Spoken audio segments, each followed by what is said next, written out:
Hola, I'm me Mike llamo Mike Wessels. It's Wessels. my Es un honor to honor be para with mí you estar today as part of aquí this con important ustedes symposium como on parte de faith este and importante flourishing. simposio sobre la fe I y el wanted to thank the florecimiento. Quería organizers for agradecer a los inviting me to organizadores talk, por and I invitarme a wanted hablar to y quería congratulate felicitar a Dr. Dr. McQuiggy on his Mogui very por su inspiring trabajo and timely tan work. inspirador.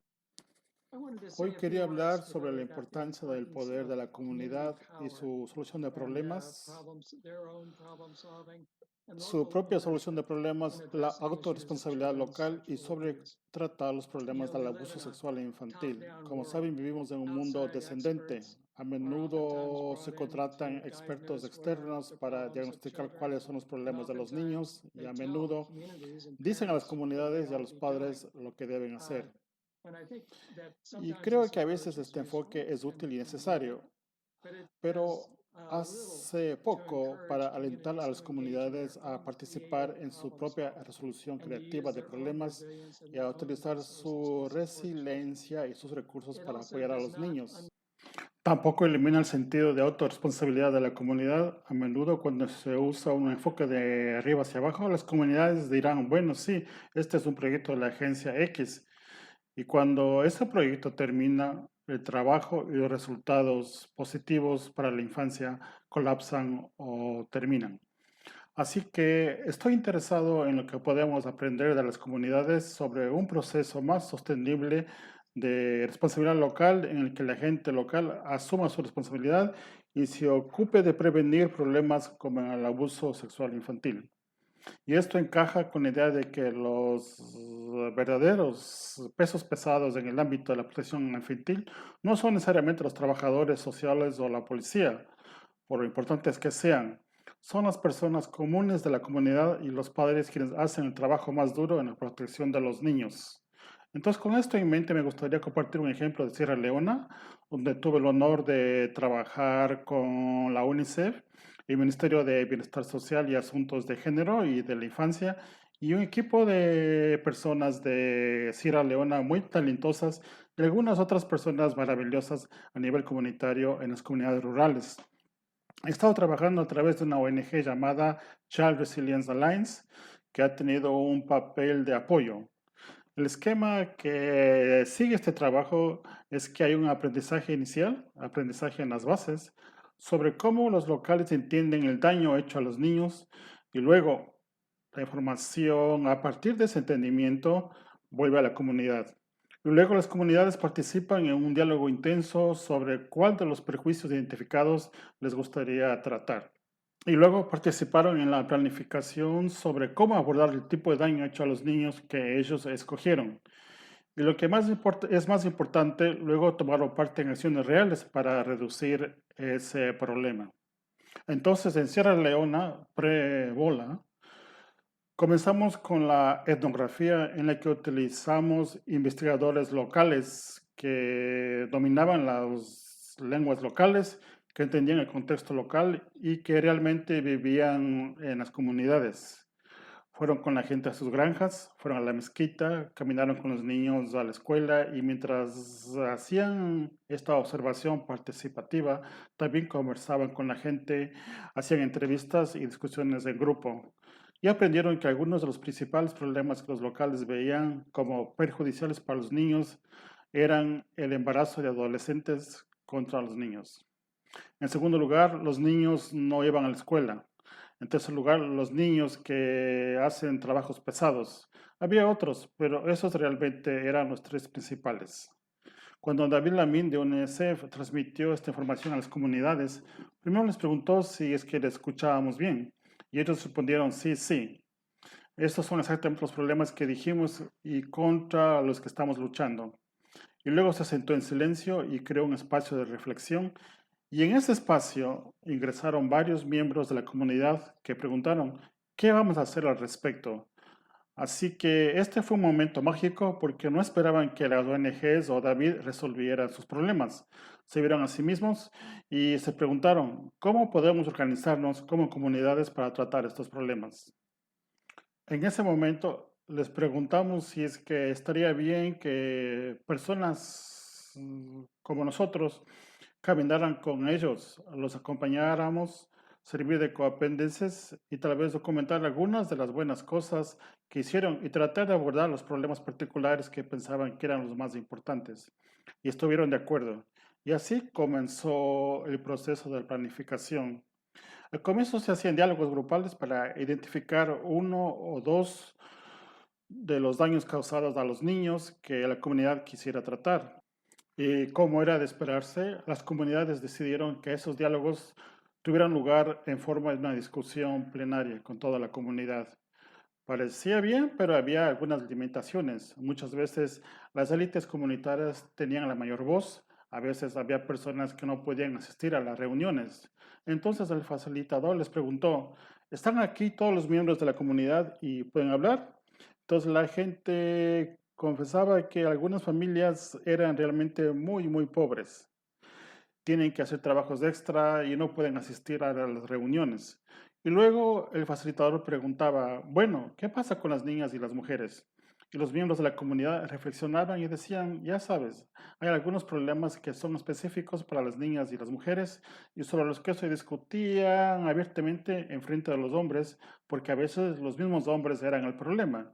Y así, a través de este tipo de diálogo y concientización, los miembros de la comunidad decidieron llevar a cabo discusiones, grupos pequeños entre niños, niñas, mujeres y hombres, con todos los temas principales luego incluidos en las discusiones de los grupos grandes, pero sin ningunos identificadores. Y de esta manera se dialogó mucho sobre cuál daño causado a los niños era el más importante de tratar. En última instancia, las comunidades decidieron tratar el tema del embarazo en la adolescencia porque cuando una niña queda embarazada, tiene que hacer frente a situaciones serias de salud reproductiva, de mortalidad materna y si pasa a ser una madre joven, por lo general deja de ir a la escuela, el niño tampoco asiste a la escuela, por lo que ambos pierden su educación y por lo general la familia de la niña no puede alimentar a otra boca. Y eso significa que la niña tiene que dedicarse al trabajo sexual para ayudar a su familia a sobrevivir. Aquí, así que este es realmente un resultado bastante problemático. A la gente le preocupaba mucho esto. El presidente de Sierra Leona había recientemente exhortado a que todos abordaran este problema tan urgente del embarazo en la adolescencia. Entonces encajó dentro de ese contenido más amplio y así a continuación la comunidad se dedicó a crear un plan de identificación del embarazo adolescente.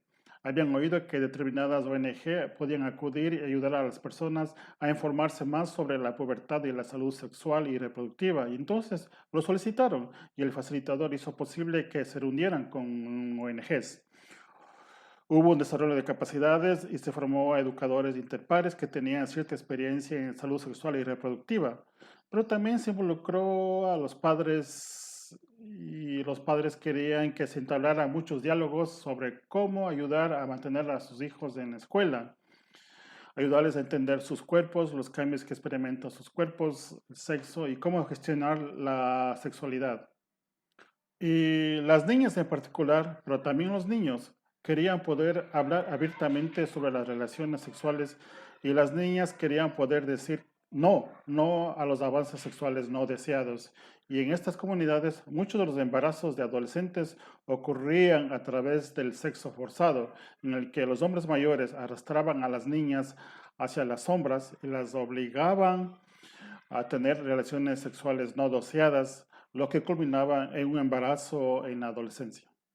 Entonces, las comunidades tenían su plan sobre cómo querían hacer estas cosas y el plan incluía diálogos entre padres e hijos, actividades organizadas por educadores, pares, quienes darían sus propios mensajes y esto fue importante porque los jóvenes se hablan entre ellos de manera diferente a la que los adultos hablan con los adolescentes. Entonces difundían mensajes sobre la importancia de usar anticonceptivos y los mismos jóvenes a menudo participaban en enfoques públicos de educación y de discusión, tales como obras teatrales callejeras.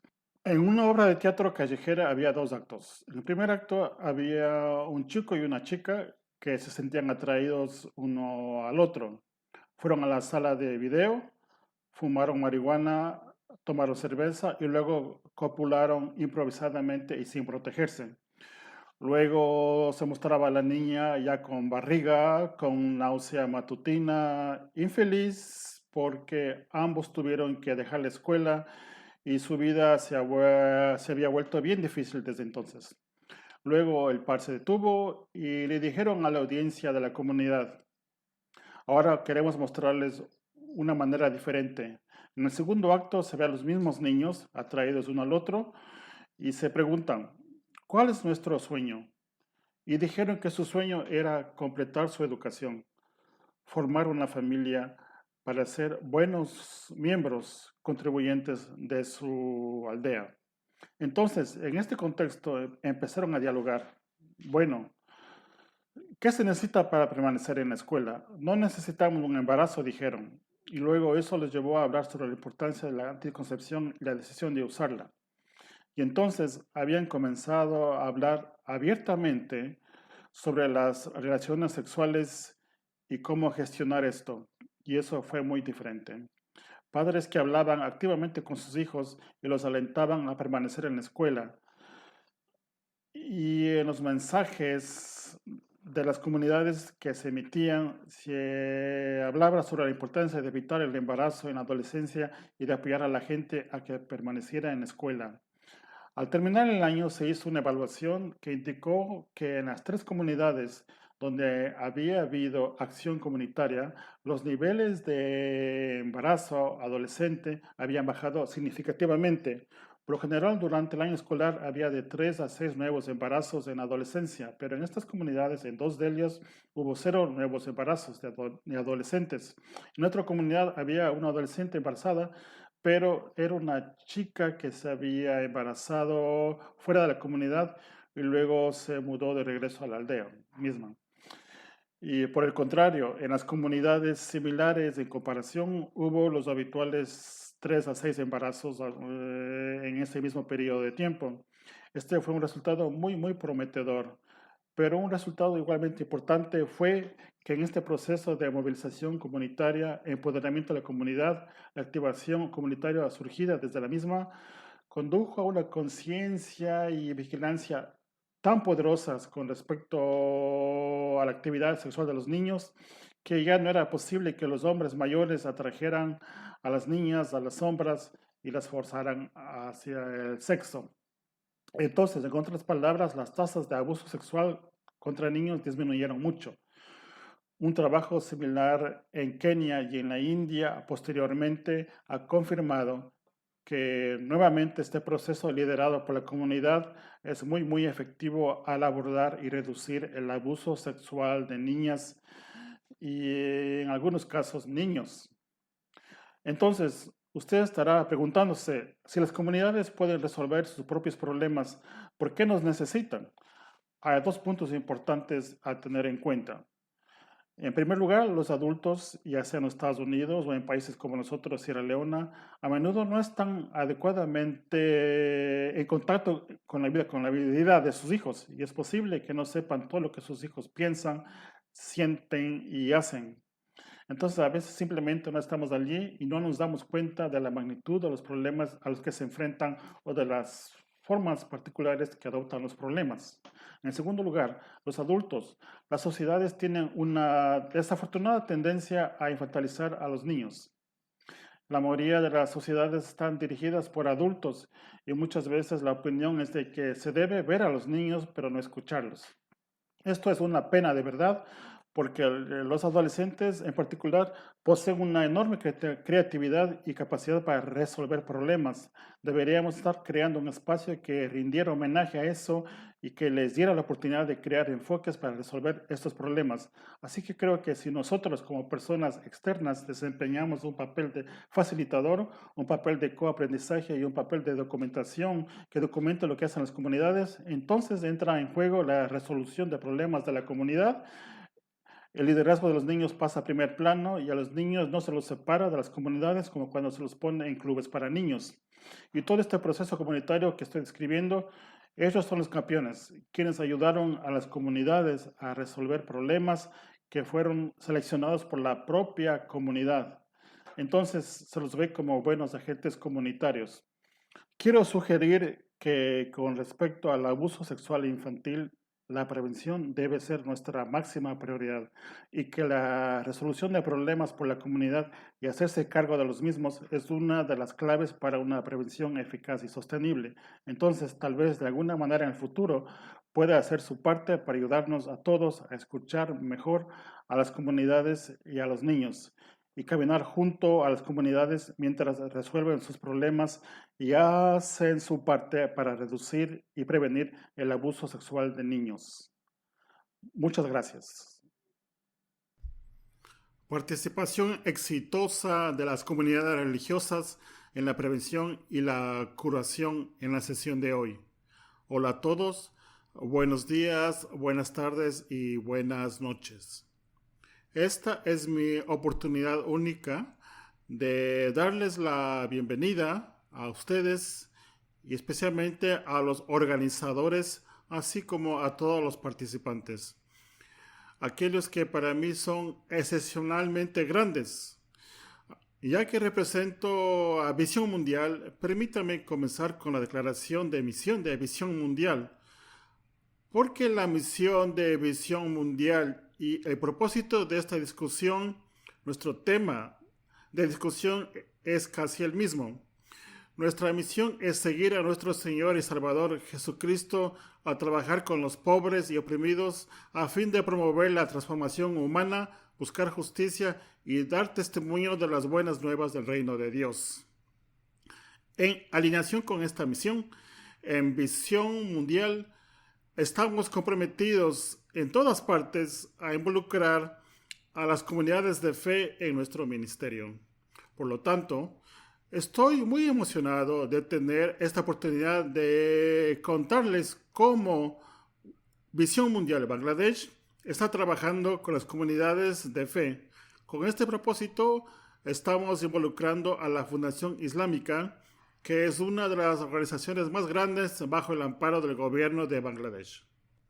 También a todas las iglesias, sin considerar la denominación, como la Iglesia Católica, la Iglesia Bautista, todas las demás denominaciones e incluso todas las organizaciones que se basan en la fe, como ONGs a nivel nacional o internacional. Permítame comenzar con el enfoque y el modelo de Visión Mundial. ¿Cómo es que Visión Mundial está involucrando a las comunidades religiosas en nuestro programa? Disponemos de dos modelos específicos, los llamados canales de esperanza. El propósito es trabajar en temas de protección infantil y el segundo es celebrar a las familias.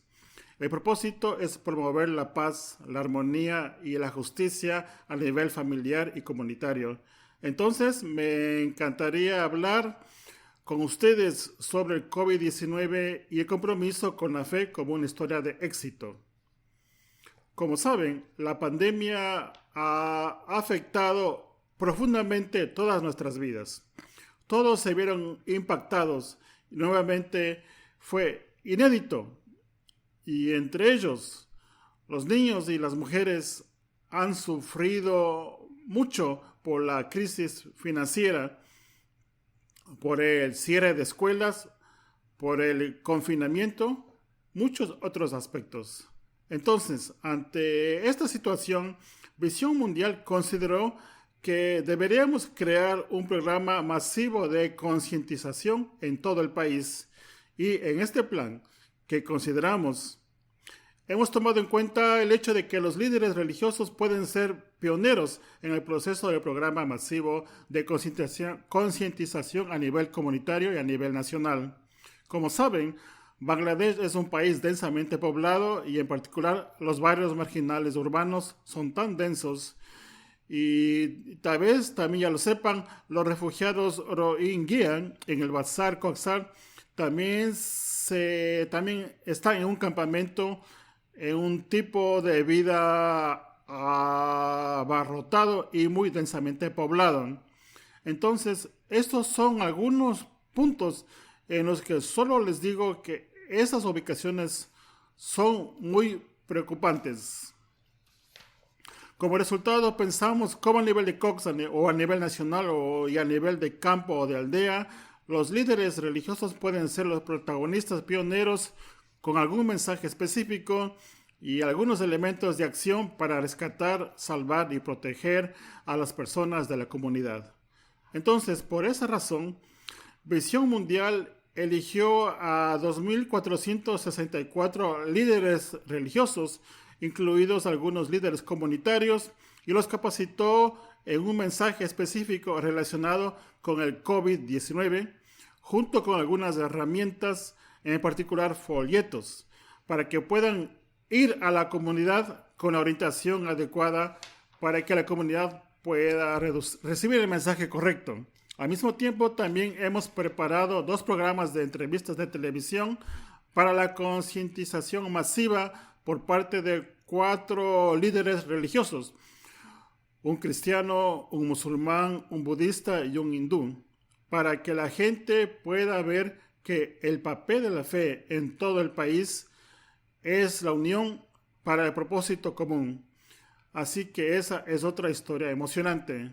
Y finalmente, diría que hemos preparado 13 seminarios web en todo el país para los líderes de iglesia, a fin de que los líderes de iglesia, donde sea que se encuentren en la comunidad, puedan realizar su trabajo de forma independiente dentro de su comunidad. Entonces, en este proceso, Visión Mundial Bangladesh pudo llegar a 398.500 habitantes a través de este mensaje o programa de concientización. Y si me preguntas, ¿cuál es el aprendizaje durante este COVID? Mientras estábamos involucrando a los líderes religiosos, el primer aprendizaje que puedo decir es que gracias a la participación de los líderes religiosos durante esta situación, sobre todo la situación de la pandemia, se han ganado la credibilidad y el respeto de la gente de la comunidad, porque cuando los líderes religiosos están junto a las comunidades más vulnerables, ellos sienten confianza y ven a los líderes religiosos como las personas adecuadas con quien hablar, con quien guiar y a quien guiarlos. Entonces es un entorno común en Bangladesh. Y en segundo lugar, mientras que se reunía con algunos de los enfermos, también rezaban en su hogar, en la comunidad, y también impartían orientación de motivación psicosocial. Y no solo eso, incluso daban algún apoyo material. Entonces, estos son algunos aprendizajes importantes sobre cómo contribuyeron los líderes religiosos durante este tiempo de pandemia. Además, durante la oración de los viernes en la mezquita, muchos de los líderes religiosos tomaron la iniciativa a manera de un kubda, es decir, los mensajes a los devotos que asisten a la mezquita. Puedo mencionar 2 o 3 nombres. Maulana Ghulam Mustafa es uno de los líderes prominentes, imán en la mezquita y madrasha. Él tuvo un papel importante.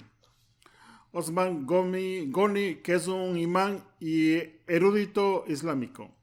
Él escribía artículos habitualmente, al mismo tiempo que también jugaba, se comunicaba y se mantenía en contacto con todos los líderes religiosos. El arzobispo Villadi Cruz, quien es el líder de toda la comunidad cristiana, él tuvo un papel importante en esta situación. Así que esa fue la situación de la respuesta al COVID-19 y el compromiso de los líderes religiosos. Ahora permítame compartir otro ejemplo emocionante con ustedes. Visión Mundial lidera una campaña llamada "Me toca a mí poner fin a la violencia física contra los niños en la casa, en las escuelas y en la comunidad o sitio de trabajo". En esta campaña, el enfoque es prevenir, proteger y prestar apoyo de curación a las víctimas, especialmente niños y mujeres. Junto con este enfoque, estamos también involucrando a un gran número de líderes religiosos. Tal vez pueda preguntar por qué los líderes religiosos o por qué este programa. Porque, como saben, La violencia física contra los niños en Bangladesh es de un número notablemente alto y, en particular, si les menciono algunas cifras, el 87.7% de los niños a nivel nacional están sujetos a violencia doméstica en el hogar. El 42% se enfrenta a abuso sexual antes de cumplir los 14 años, que es otra área de preocupación alarmante. El 64%, especialmente los niños, hace frente a violencia física de diferentes formas. Hablando de matrimonio infantil, Bangladesh ocupa ahora la 4ª posición en todo el mundo. Y durante la pandemia, esta aumentó significativamente. Y esta es una de las violaciones de los derechos del niño. Entonces, considerando todos estos puntos, Visión Mundial lidera esta campaña de manera sólida y robusta en todo el país. Y estamos involucrando a las comunidades religiosas, además de muchas otras partes interesadas. Entonces, esta campaña empezó en 2018. Permítame mencionar una información estadística. En el 2018 contábamos con 4.971 líderes religiosos que participaron en este proceso.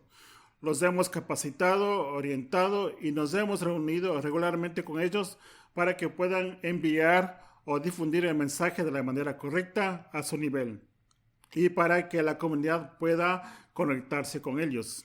Por lo tanto, es un fuerte puente entre la comunidad y los líderes religiosos con el mensaje correcto. En 2019 se orientó y capacitó a casi 8.037 líderes religiosos. Se les proveyó de herramientas y técnicas apropiadas para el mensaje correcto, sobre todo violación de niños, matrimonios infantiles. Y hay muchas historias que puedo compartir, pero debido al tiempo no es posible. Pero les sorprenderá ver su contribución a nivel de campo. En 2020, a pesar del COVID, casi 3.930 líderes religiosos participaron con nosotros y ahora siguen con su papel a nivel comunitario. Estas son solo algunas de las varias obras que podría compartir con ustedes sobre el éxito con el que los líderes religiosos que están trabajando a nivel comunitario han asumido sus responsabilidades habituales y también realizan sus operaciones diarias. Queridos señores y señoras, entonces ahora ustedes me podrían preguntar, ¿y qué? Ustedes están haciendo una labor excelente, ¿y qué? Esa es la pregunta correcta. Quizá permítanme compartir con ustedes no tanto historias, sino más bien declaraciones. En primer lugar, y de acuerdo con nuestra observación y el intercambio con los líderes religiosos, ellos dijeron que habían aprendido más y ahora disponían de más destrezas para abordar la violencia contra los niños en conformidad con el CRC. Eso es lo primero en sus vidas. Por lo general puedo darme cuenta de cómo están cambiando y aprendiendo. Segundo, los líderes religiosos promovieron sus valores y comportamientos positivos y lo demostraron a nivel familiar. Positividad en la manera de pensar, la actitud es lo que les importa. Y los líderes religiosos también sienten que este es el papel que desempeñarán en las campañas en la pandemia, junto a su papel espiritual o religioso en la comunidad. Así que ahora se les considera actores de teatro. Y claro, llevaron a cabo la predicación regularmente con todos esos nuevos conocimientos, habilidades y estadísticas, sobre todo durante la oración de los viernes en la mezquita, durante la Cuba cuando se diseminan, incluso en pequeñas reuniones. Durante estos momentos compartidos visitaban casa a casa para departir con los demás, no solo sobre la fe musulmana, sino también sobre la fe cristiana, musulmanes e hindúes. Permítanme entonces darles un ejemplo, ya casi he terminado. 4 líderes religiosos de diferente fe pueden fácilmente decir, ya no estamos separados, estamos juntos, estamos sentados juntos, estamos aprendiendo juntos y estamos sirviendo juntos para toda la comunidad. Es holístico, es un enfoque transformador. En nuestro país se dice dada, es una representación hindú de la codicia. Cuando se dice bhai, también decimos hermano, pero el idioma es diferente, la palabra es diferente. Así que hoy en día todo el mundo utiliza la misma palabra, bhai o dada, donde quiera que nos reunamos abiertamente. Compartimos una lengua común, es otro ejemplo interesante. Entonces, en general, es un impacto multidimensional.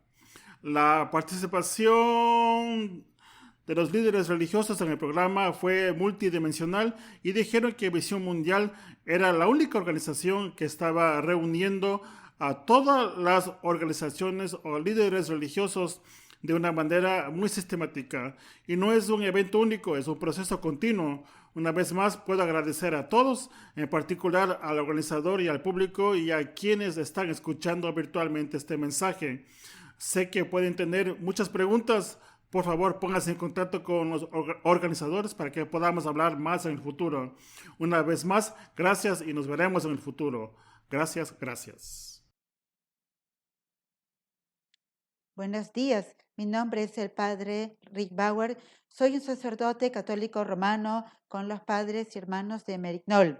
También soy un capellán certificado de la Junta de la Asociación Nacional de Capellanes Católicos y un trabajador social clínico licenciado. Actualmente estoy sirviendo como director de apoyo espiritual y psicosocial para el programa de ayuda para el SIDA de la Diócesis Oriental o EDAR, una gran organización basada en la fe que brinda atención, apoyo y tratamiento a las personas con VIH y tuberculosis en la Arquidiócesis de Nairobi.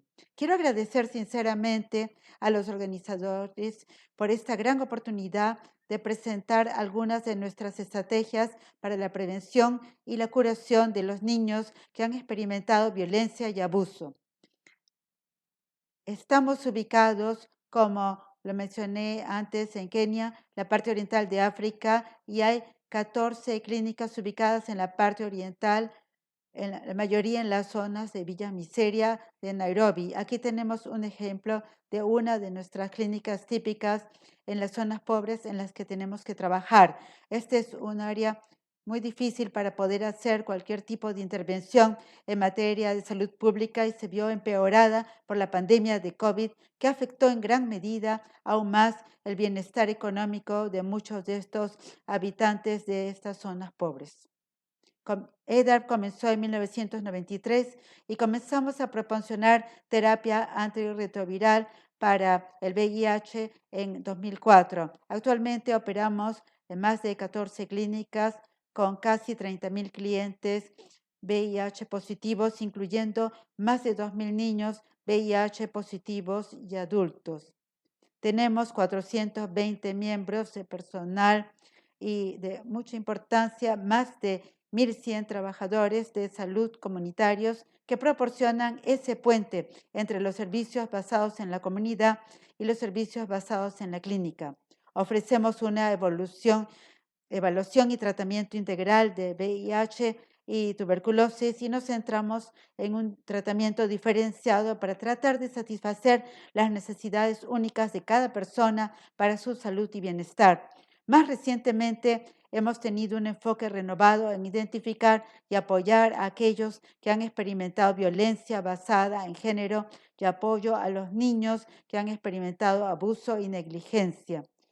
Cuando llegué hace más de 3 años a EDAR, me di cuenta de que no había ninguna política de acoso para el personal ni para los trabajadores de la salud de la comunidad. No había políticas ni procedimientos explícitos para la identificación y el apoyo de los pacientes que habían experimentado violencia de género y no había políticas ni procedimientos de protección para los niños en la organización.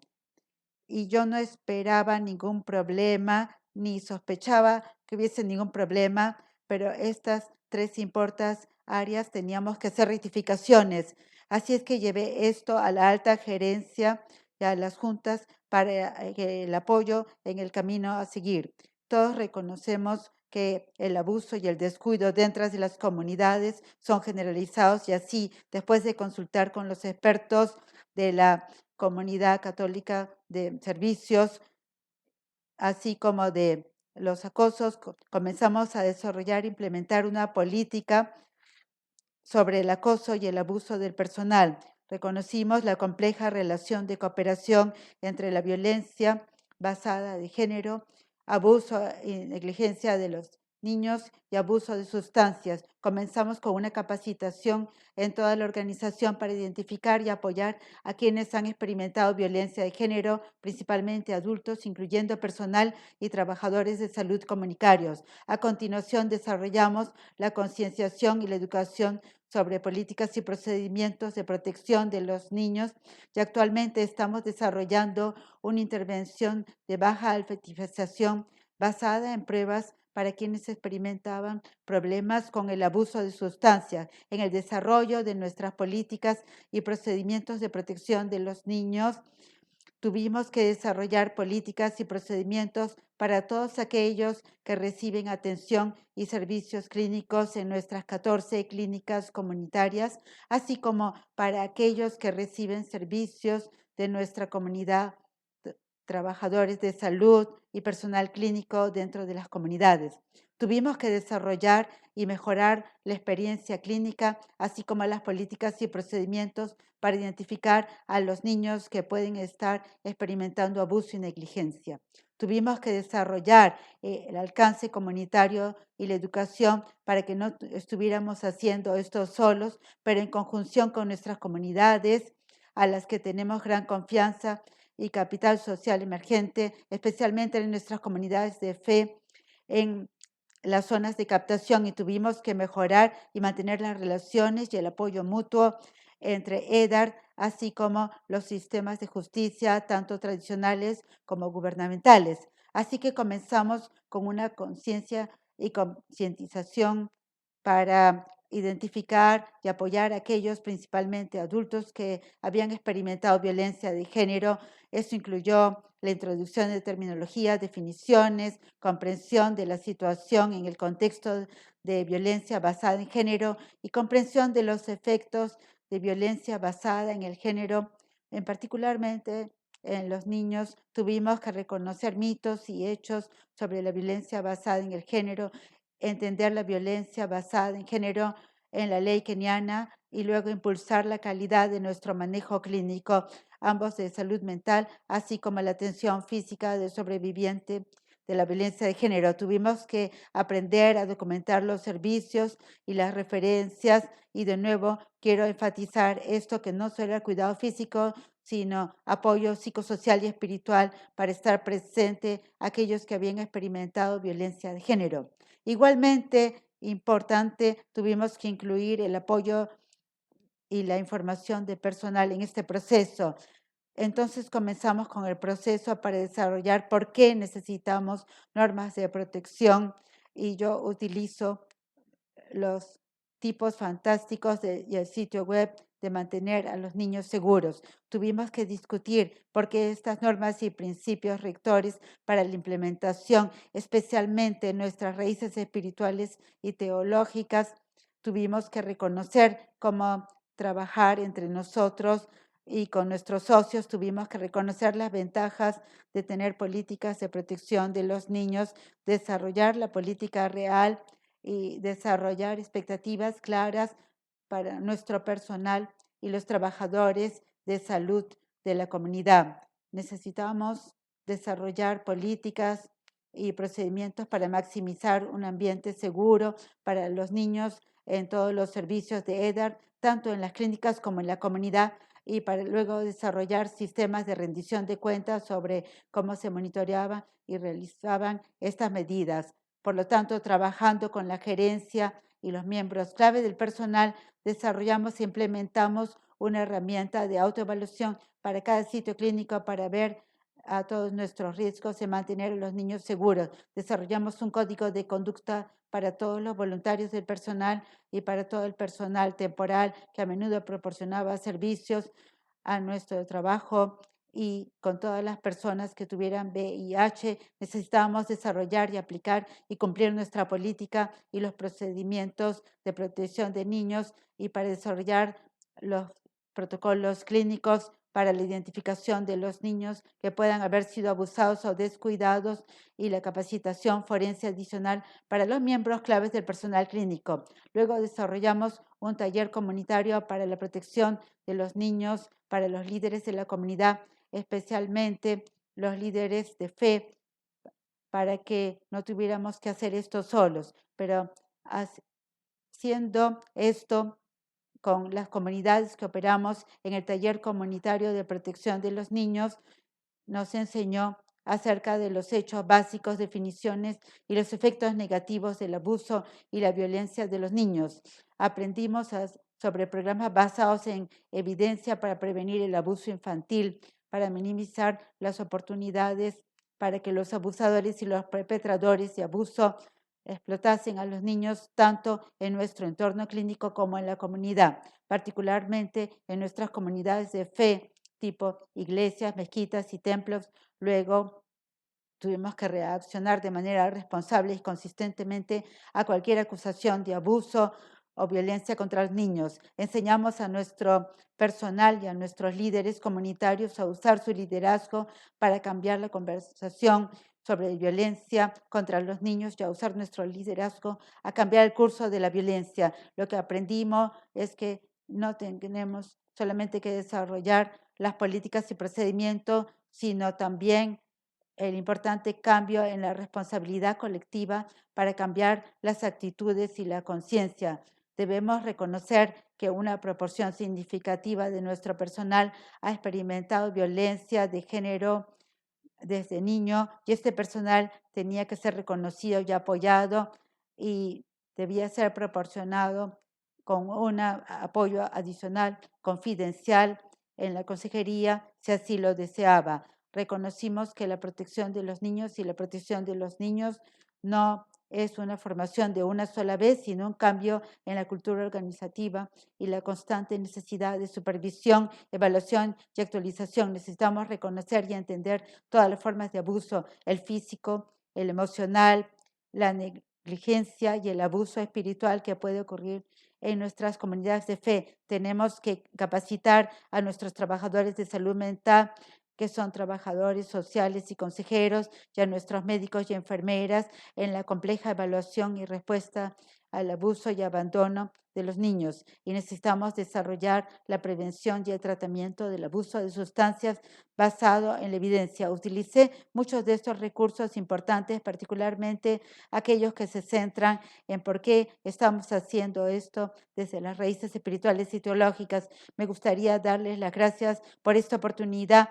Espero con interés nuestro diálogo en las sesiones. O usted puede siempre sentirse libre de enviarme un correo electrónico y muchas gracias por esta oportunidad de hacer esta presentación y estoy muy agradecido por cada uno de los que me han escuchado y poder presentar lo que hemos hecho. Hola a todos.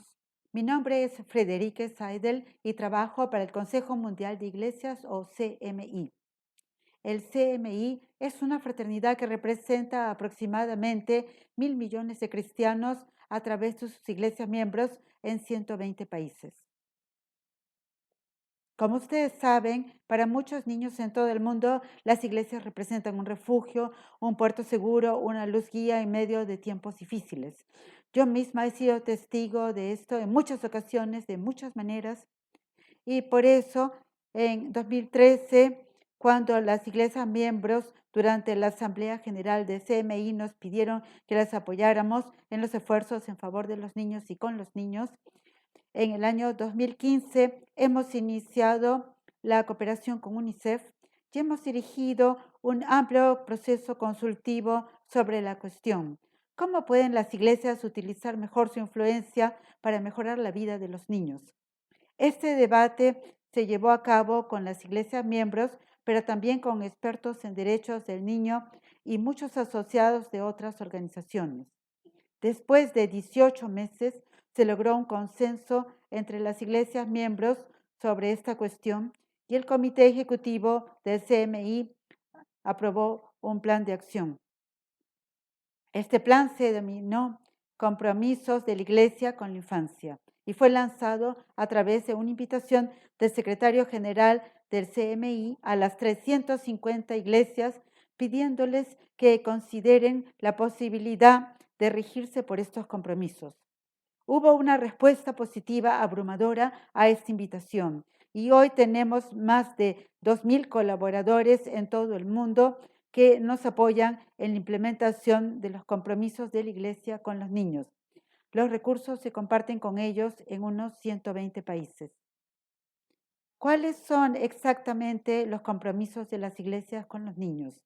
Este plan de acción tiene 3 pilares principales.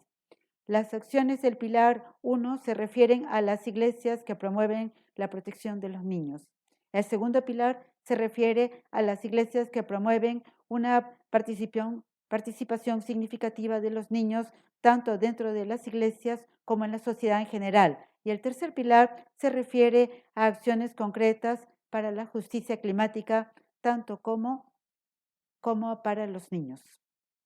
Ahora permítanme compartir con ustedes más detalles sobre el compromiso 1A. De hecho, en la invitación a todas las iglesias se dejó muy claro que cualquier iglesia que aún no tuviera una política de protección de los niños debería concentrarse en este compromiso 1A antes de participar en cualquier otra actividad con los niños. Este compromiso consiste en dar prioridad al desarrollo y la aplicación sólida de una política de protección de la infancia que debe incluir prácticas de contratación adecuadas y un código de conducta apropiado a la infancia.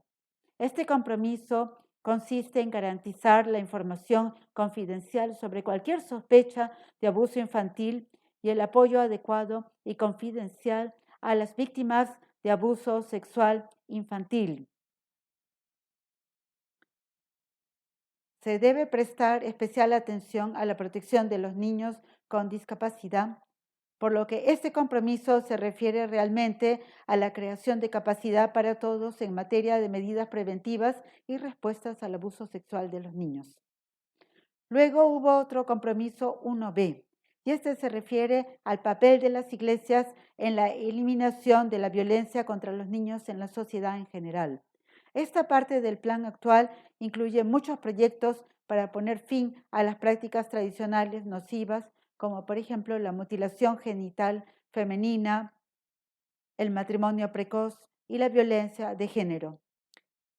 Esta parte del plan actual se refiere a las iglesias que abogan con las autoridades solicitando que presten servicios para proteger a los niños de la violencia. Se trata de iglesias que promueven la disciplina no violenta de los niños y el apoyo a la crianza positiva, lo cual es muy importante en la prevención de la violencia contra los niños y el abuso sexual infantil. Debido a las abrumadoras respuestas positivas de las iglesias, nos ayudó UNICEF a desarrollar una plataforma en línea que permite el apoyo mutuo entre las iglesias y entre las iglesias y los asociados en torno a la aplicación de todos los compromisos que aquí se pueden consultar. Por ejemplo, cuáles son las iglesias que están particularmente comprometidas en ciertos aspectos de los compromisos y cuáles son aquellas que están buscando apoyo para garantizar una sólida implementación. Es tan importante que las iglesias y otros socios de fe trabajen juntos en este esfuerzo.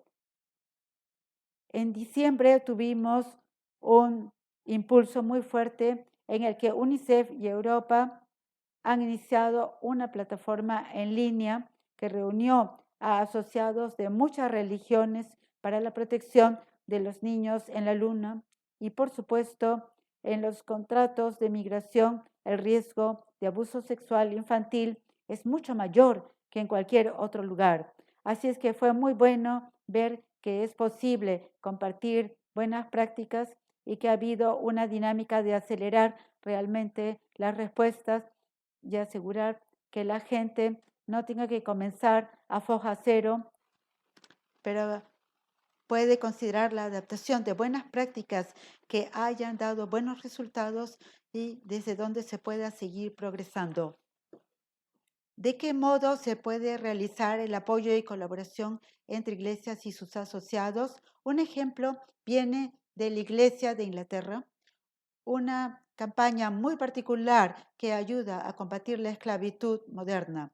Tuvo éxito en el Reino Unido. Tanto fue su éxito que ahora estamos viendo la manera de poder usarla a nivel internacional y apoyar a las iglesias para lograr acabar con la esclavitud moderna. Actualmente estamos analizando este tema con nuestras iglesias en Italia, Tanzania y Ghana. Ya estamos viendo si el sistema que fue desarrollado y probado en el contexto del Reino Unido podría ser relevante con los esfuerzos en curso de las iglesias en diferentes países para la reacción hacia esclavitud moderna de los niños, la cual en muchos casos incluye el abuso sexual de los niños.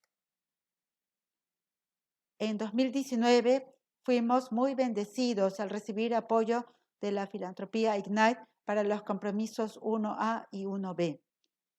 Si usted está familiarizado con el índice de Fuera de las Sombras, el cual fue desarrollado por la Unidad de Economía de Inteligencia y fue compartido sobre un gran número de países para ver cómo era la situación en cuanto a los esfuerzos de prevención y las respuestas al abuso sexual infantil.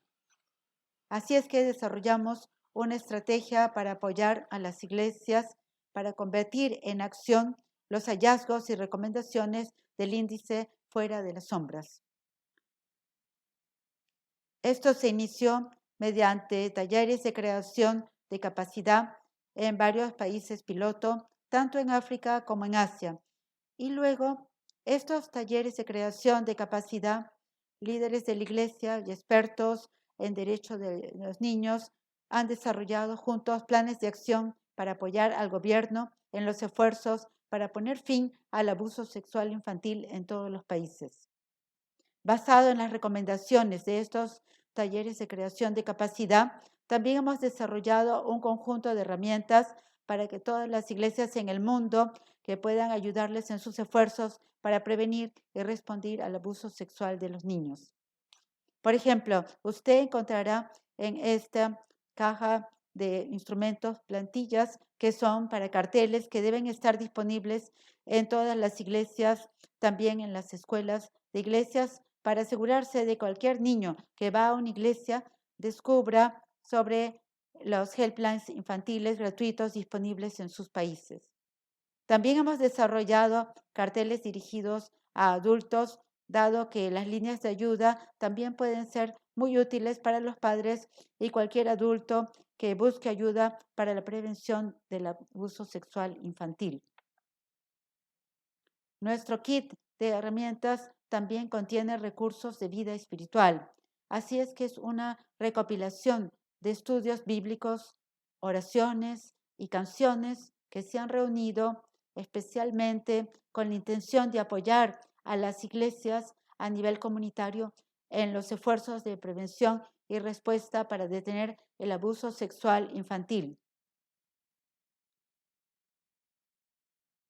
Y hoy estoy particularmente feliz de que hayamos recibido más apoyo de Ignite para la fase 2 de la campaña Fuera de las Sombras para las iglesias. Sí, en la segunda fase también incluimos un componente en el que compartimos recursos para abordar la prevalencia del abuso sexual infantil.